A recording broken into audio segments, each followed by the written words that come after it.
nome é Flávio Falcone e Descomplicando a Palavra é meu podcast. Sejam bem-vindas e bem-vindos a mais um episódio. Hoje irei iniciar uma explanação sobre uma das histórias mais conhecidas em todo o mundo. Vamos falar sobre a parábola do filho pródigo. Nesse primeiro episódio, o foco será no filho mais novo e sua relação com o pai. Nos próximos, iremos conversar sobre o filho mais velho, depois sobre o pai, buscando sempre trazer de uma maneira simples reflexões que possam ser aplicadas em nossas vidas. Então vamos ler o capítulo 15 do Evangelho de Lucas, versículos do 11 ao 21. Diz assim: Jesus continuou: Um homem tinha 2 filhos. O mais novo disse ao seu pai: Pai, quero a minha parte da herança. Assim, ele repartiu sua propriedade entre eles. Não muito tempo depois, o filho mais novo reuniu tudo o que tinha e foi para uma região distante, e lá desperdiçou os seus bens vivendo irresponsavelmente. Depois de ter gasto tudo, houve uma grande fome em toda aquela região, e ele começou a passar necessidade. Por isso, foi empregar-se com um dos cidadãos daquela região, que o mandou para o seu campo a fim de cuidar de porcos. Ele desejava encher o estômago com vagens de alfarrobeira que os porcos comiam, mas ninguém lhe dava nada. Caindo em si, ele disse: Quantos empregados de meu pai têm comida de sobra e eu aqui morrendo de fome? Eu me porei a caminho e voltarei para meu pai, e lhe direi: Pai, pequei contra o céu e contra ti. Não sou mais digno de ser chamado teu filho. Trata-me como um dos teus empregados. A seguir, levantou-se e foi para seu pai. Estando ainda longe, seu pai o viu e, cheio de compaixão, correu para seu filho e o abraçou e beijou. Antes de entrar na reflexão do nosso tema de hoje, vale a pena ressaltar que as parábolas eram uma estratégia utilizada por Jesus, o qual contava as histórias buscando trazer ensinamentos a um público específico. Porém, esses ensinamentos valem para outros públicos, inclusive para nós nos dias atuais. Sabendo disso, reparem nos primeiros versículos lidos. Versículo 11 e 12 diz que um homem tinha 2 filhos e que o mais novo chegou para ele e disse que queria que o pai repartisse a herança. Há algo interessante aqui, pois, como sabemos, a herança só é dada depois que o pai morre. Porém, o filho mais novo pede para que o pai adiante esse procedimento. Olhando assim com os nossos olhos ocidentais, pode até parecer nada demais, pode até parecer uma bobagem. Mas essa atitude do filho é algo que vai totalmente contra os princípios daquela sociedade. Lembra que falei para vocês que a parábola é contada para um público específico? Se você voltar alguns versículos, irá notar que Jesus estava falando para os publicanos, que eram os coletores de impostos daquela época. Também estava falando para os pecadores que estavam ali presentes. Contudo, os fariseus e mestres da lei também estavam escutando esta mensagem de Jesus. Sendo assim, o filho mais novo nessa história representa os publicanos e os pecadores que estavam ali escutando Jesus falar. O filho mais novo pede a herança do pai, o qual reparte a mesma, e então, depois de um tempo, este mesmo filho junta tudo o que tinha e se vai para uma região muito distante. E lá ele desperdiça todos os seus bens. Note a proximidade com os dias atuais. Nós estamos sendo representados nesse filho mais novo. Nós somos aqueles que chegamos para Deus, pedimos a nossa parte e com o que Ele nos dá, nós acabamos desperdiçando tudo, gastamos tudo. Não estou falando aqui somente de dinheiro, ou simplesmente de dinheiro. Muitas vezes pedimos algo a Deus que não era o momento para ser pedido, mas Ele nos dá. E algum tempo depois, nós damos as costas para Ele e desperdiçamos tudo. Me permita fazer uma comparação um pouco defasada, mas sei que você conseguirá entender melhor. É como um pai ou uma mãe que diz para o seu filho: olha, seu aniversário ainda não chegou, mas já que você quer tanto esse presente, vou te dar hoje. Daí o filho pega o brinquedo e depois de um tempo quebra ele todinho. O filho caçula junta tudo que tinha e vai viver bem distante do pai. E é exatamente assim que nós várias vezes fazemos igual. Nós nos distanciamos dele. Ao nos distanciarmos de Deus, perdemos o nosso maior bem, o bem que foi dado por ele, que é a nossa vida. Como conhecemos a história, sabemos que o pai não estava simplesmente se importando com os bens, ou melhor dizendo, ele não estava se importando como que o filho iria administrar aqueles bens. Como no exemplo anterior, que o pai dá o presente ao filho, o que lhe movia, o que movia aquele pai, não era a preocupação de como o filho iria tratar o brinquedo ou como ele ia administrar o brinquedo, mas o que movia aquele pai era ver a felicidade do seu filho ao brincar. Deste modo, a preocupação maior era com o seu filho, o filho que tinha pedido a herança. Assim como o filho mais novo, nós procuramos nos distanciar de Deus. Focamos no presente, focamos no momento, queremos viver intensamente aquilo. É o famoso carpe diem, né? Como diz a história.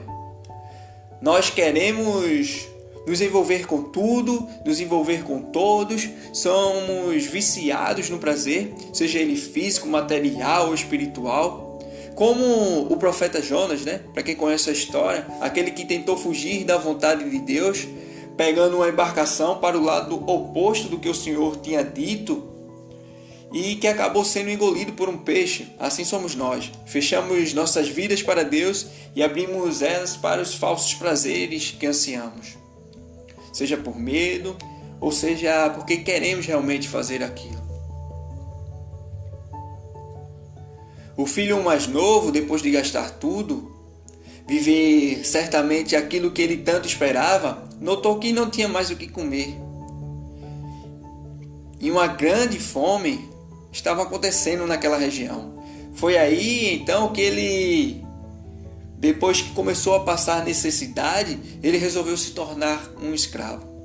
A escravidão aqui retratada na Bíblia não era como a que nós conhecemos aqui no Brasil. Mas na Bíblia, muitos casos de escravidão acontecem porque determinadas pessoas resolvem começar a trabalhar para alguém que possui terras, posses, visando ter algo em troca ou, por exemplo, para pagar uma dívida. Então, é com esse pensamento que o filho mais novo vai buscar trabalho. Ele vai atrás de um emprego para que pudesse se alimentar. Mas note que as condições pelas quais ele certamente ali estava trabalhando não eram situações fáceis, eram situações precárias.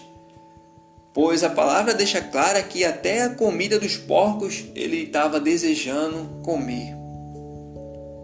Repare que só depois que ele gastou tudo, que passou por necessidade, passou por humilhação, foi que ele lembrou da casa do pai. E quando ele lembrou, não foi na condição de filho, mas percebeu que os empregados da casa do pai dele tinham uma vida melhor do que a que ele estava levando. 2 pontos que devem chamar a nossa atenção aqui é que, primeiro, muitas vezes passamos por diversos acontecimentos que nos colocam em situações difíceis, mas nós deixamos chegar ao extremo. Entre aspas, passamos fome, humilhação, entre outros fatores. E é somente aí que lembramos de Deus. Você pode até perguntar assim: por que esse filho não voltou logo para casa? Por que ele escolheu viver longe do pai e passar por tudo isso? E eu te pergunto, por que você está se distanciando tanto do pai? Por que você está escolhendo viver todos esses conflitos só? O segundo fator a ser observado é que o filho, ao lembrar-se da época que morava com o pai, não se lembrou da sua relação com o pai. ele fez uma comparação com aquilo que ele estava vivendo e as condições dos empregados do seu pai. E é aí que ele decide voltar para casa. Ele fala: quantos empregados de meu pai têm comida de sobra e eu aqui passando fome? O que leva ele de volta para casa não é a falta que ele sentia de estar com o pai, mas sim a sua vontade de saciar a sua necessidade. Será que nós também não somos assim? Nos distanciamos de Deus, vivemos como se Ele não existisse em nossas vidas, fazemos nossas orações apressadas e quando fazemos, também dizemos a Ele, é como se disséssemos a Ele, na verdade: olha Deus, sei que estou em falta contigo, mas é que tem tanta coisa acontecendo na minha vida. É emprego, são os estudos, ainda tenho meus filhos, meus problemas, minha esposa. É tanta coisa que não posso te dar atenção agora. Agimos como se Deus fosse um velhinho gagá que precisa da nossa atenção. E não enxergamos que Ele é o Senhor de tudo que existe, inclusive das nossas vidas. O qual Deus ele já tem a sua relação completa em si, mas que nos escolheu para desfrutarmos do seu amor. Porém, muitas vezes só buscamos esse Deus quando estamos necessitados ou quando queremos algo. Esquecemos rapidamente de todos os momentos em que Ele nos ajudou, inclusive na cruz. Quando queremos viver da nossa maneira. Todavia, nos lembramos rapidamente dele quando precisamos de algo. Então, seria errado pedir a Deus para nos ajudar diante de nossas necessidades? Lógico que não é isso que eu estou falando aqui. Mas procurarmos Ele somente quando precisamos, isso sim está errado. Deus não precisa da nossa atenção ou do nosso louvor.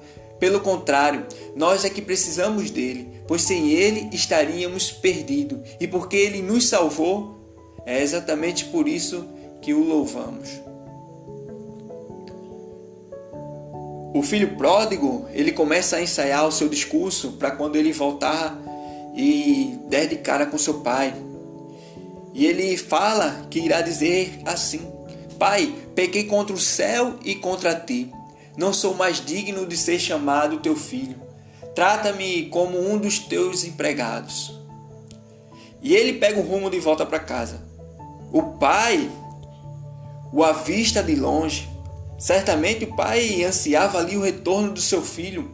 E ao vê-lo, ele corre ao encontro do seu caçula. Para aqueles que estavam escutando Jesus, essa atitude do pai não era bem vista naquela sociedade. Um ancião não deveria ter esse tipo de atitude. Sair correndo para abraçar seu filho, ainda mais aquele que gastou tudo e que indiretamente desejou a morte do pai, pois pediu a herança antes de seu pai morrer. Isso não devia ser tolerado. Mas note que Jesus fala que o pai correu, cheio de compaixão. Repare no versículo 20. Diz: cheio de compaixão, correu para o seu filho e o abraçou e o beijou. É essa mesma atitude que Deus tem conosco. Nós estamos voltando para Deus porque Ele correu, entre aspas, para as nossas vidas. Ele largou o seu trono, desceu dos céus, assumiu forma humana, morreu morte de cruz, ressuscitou. Porém, naquele momento era o próprio Deus que estava ali ensinando aos pecadores. E estar aí, onde você está aí nesse momento lhe abraçando, lhe beijando e dizendo: filha amada, filho amado, eu te amo. Certamente o filho não esperava aquela recepção. É tanto que ele muda a sua fala. Veja o que ele diz no versículo 21. Pai, pequei contra o céu e contra ti. Não sou mais digno de ser chamado de teu filho. Ele não tem mais coragem de pedir lugar com um dos empregados do pai. Nem como filho ele se reconhece mais. A vergonha era grande. Mas acredito que o seu coração foi constrangido diante do amor do Pai. E é exatamente assim que Deus nos vê. Ele sabe que pecamos, sabe que muitas vezes ensaiamos discursos religiosos numa espécie de barganha para que Ele nos ajude com as nossas necessidades, mas quando estamos diante dEle, diante de Sua presença, diante do Seu abraço, do Seu amor, e ao olharmos para a Sua atitude na cruz, nós certamente nos perguntamos por que Ele fez isso por mim. Nos constrangemos e aí Ele nos envolve com Sua graça, nos veste com Sua misericórdia e nos ama com o amor que só Ele tem.